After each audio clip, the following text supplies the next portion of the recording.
Hey guys, what's up? The rest of the draft, the supplemental draft, is over now, and some interesting stuff, I guess, depending on what you consider interesting, I guess. Goldust is now on Raw. I didn't even know he was on SmackDown. Apparently, all the ECW guys got placed on either Raw or SmackDown. He was placed on SmackDown, I guess. Now he's on Raw.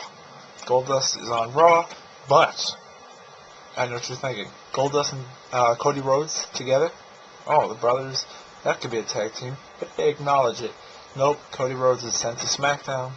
Better for him. It's good that they have Ted DiBiase and Cody Rhodes on different brands. I mean, even though they'd broken up as a team, WWE can always be tempted to put them back together. And now, at least, separating them, will let them go their own ways, I guess. Great Khali has been drafted to Raw. I thought he was retired. I thought he was done with wrestling.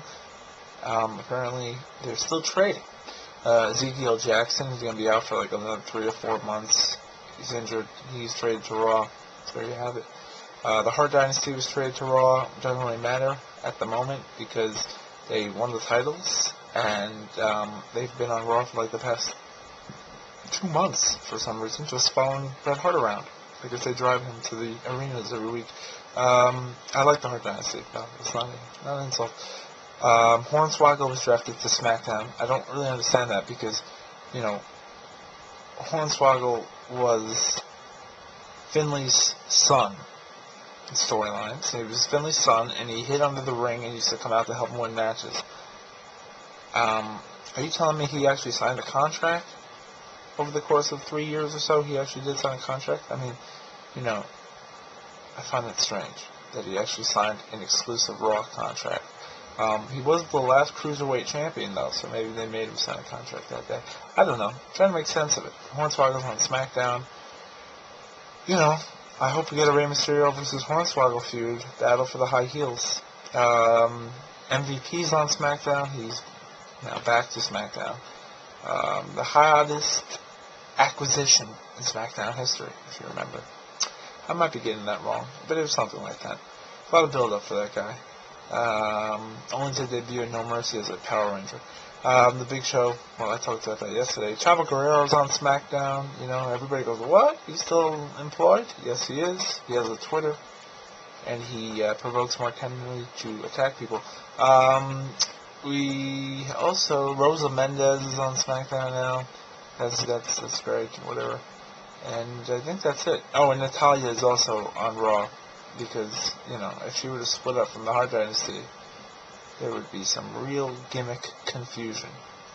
She's already bought, she bought all that pink, those pink outfits. I mean, she has to be with them, so it wouldn't make any sense.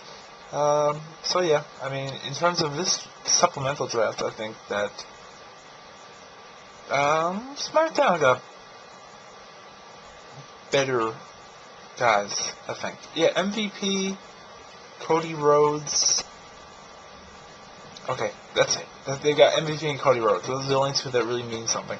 But at the same time, the only one that really means anything on Raw, I guess, is the Hart Dynasty, which you could argue they were kind of already on Raw. Not officially, but, come on now.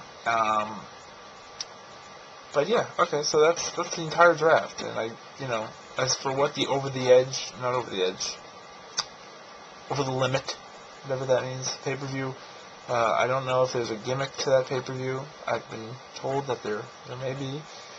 What is the gimmick going to be?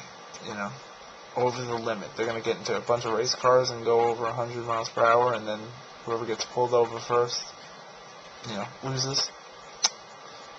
RVD and Sabu would have probably gotten pulled over first if this took place 4 years ago. Anyway, those are my thoughts, if they are thoughts on the draft. And, I don't know. Not a huge draft. I just hope that they keep the brands separate. They won't. But, always an optimist, except when I'm feeling down, and then I'm a pessimist. But that's it for me. That's the draft. Goldust is on Raw. Expect big things. Feud with Triple H. feud with Sheamus. Remember when he had that feud with Sheamus in ECW? That was back in June when Sheamus debuted. And we're not even a year removed from that, and Sheamus is already one of the top guys. Well, it's good. Building people. I guess that's what the draft is for. And Yoshitatsu's on Raw. Apparently he was on Raw before the draft as well. I had no idea. Apparently he's on there. Who knows? Bye.